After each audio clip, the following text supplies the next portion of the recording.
தோழமை சொந்தங்களுக்கு பணிவான வணக்கங்கள். அன்புடன் கேவிஎஸ்.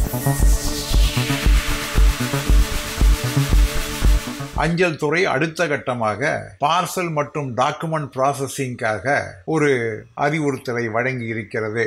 20/1/2025 வழங்கப்பட்ட அந்த அறிவுறுத்தலிலே இலாக்காவிற்கு சொந்தமாக இருக்கக்கூடிய அந்த இடங்களிலே பார்சல் மற்றும் தபால்களை கையாறுவதற்கான ஒரு ஹப், ஒரு குறிப்பிட்ட அந்த பகுதியை உருவாக்கி அதிலே மிக விரைவிலே அதற்கான பணிகளை, கட்டுமான பணிகளை செய்திட வேண்டும் என்கின்ற தாக்கீதனை அனுப்பியிருக்கிறது.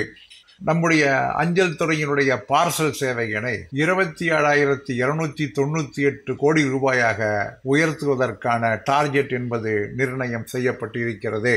தற்பொழுது இருக்கக்கூடிய பார்சலினுடைய அளவீடு என்பது இன்னும் 5 வருடங்களிலே 10 மடங்கு உயரும் என்கின்ற கணக்கினை எடுத்திருக்கிறது.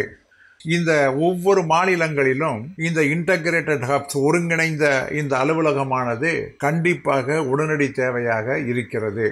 எந்த அளவிற்கு அங்கே டிராஃபிக் இருக்கிறதோ, எந்த அளவிற்கு அவர்களுக்கு இந்த பார்சல் மற்ற பொருட்கள் கையாளுவதற்கான தேவை இருக்கிறதோ அதற்கேற்ப இடங்களை தேர்வு செய்து அதிலே எவைகள் முக்கியமானவை என்பதை ஷார்ட்லிஸ்ட் செய்து உடனடியாக அனுப்பிட வேண்டும் என்ற தாக்கீது கொடுக்கப்பட்டு இருக்கிறது.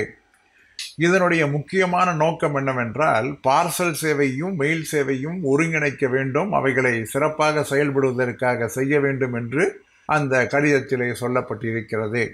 எந்த இடங்களிலே இது போன்ற மையங்களை உருவாக்கினால் அந்த மையங்களுக்கு எளிதாக போக்குவரத்து செய்வதற்கு வசதியாக இருக்கும், போக்குவரத்திற்கு ஏற்றவாறு எந்த மையங்கள் செயல்படலாம் என்பதையும் குறித்து சொல்லுமாறு சொல்லியிருக்கின்றார்கள்.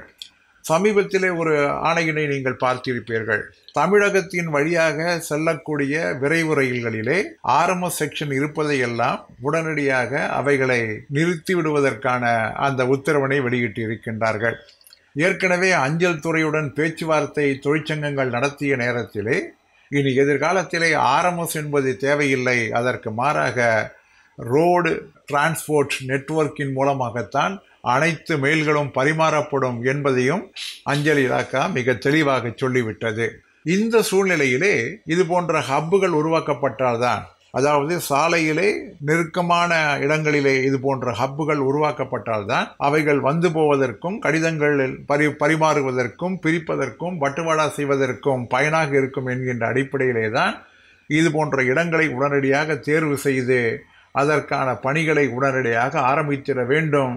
எந்த விதமான ஒரு தடங்களும் இல்லாமல் இவைகளை விரைவிலே நடைமுறைப்படுத்துவதற்கான அனைத்து பணிகளையும் மாநில நிர்வாகங்கள் மேற்கொள்ள வேண்டும் என்று இந்த 20/1/2025 கடிதத்திலே சொல்லப்பட்டு இருக்கிறது.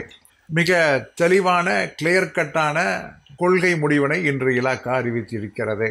RMS செக்ஷன் என்பது இனி தேவையில்லை. சார்ட்டிங் ஆபீஸ் என்பது தனியாக செயல்பட தேவையில்லை. இந்த பார்சல் டைரக்டரேட் என்பது தனியாக செயல்பட தேவையில்லை. இவைகள் அனைத்தையும் ஒன்றாக சேர்த்து பார்சல் அண்ட் டாக்குமெண்ட் என்று சொல்லி ஒரு இடத்திலே, முக்கியமான இடங்களிலே அங்கே ஒரு மையங்களை உருவாக்கி அந்த மையங்களிலே தான் இனி அஞ்சலுடைய பிரிப்பு மற்றும் பட்டுவாடா பணிகள் செய்திடலாம் என்பதுதான் அரசாங்கத்தினுடைய திட்டவட்டமான முடிவு என்பதை நிச்சயமாக நம்மால் புரிந்து கொள்ள முடியும். இனி ரயில்வே நிலையங்களில் செயல்படக்கூடிய RMS என்பது தொடர்ந்து செயல்படாது. அதே போன்று RTN முறையிலே தான் அஞ்சல் பைகள் எடுத்துச் செல்லப்படும் என்பது இதன் மூலம் தெளிவாக தெரிகின்றது. RMSனையும் அஞ்சல் துறையையும் விரைவிலே இணைப்பதற்கான அடிக்கோலாக இந்த முயற்சியானது இருக்கும் என்பதை கூறி முடிக்கின்றேன். மீண்டும் சந்திப்போம். அன்புடன் KVS.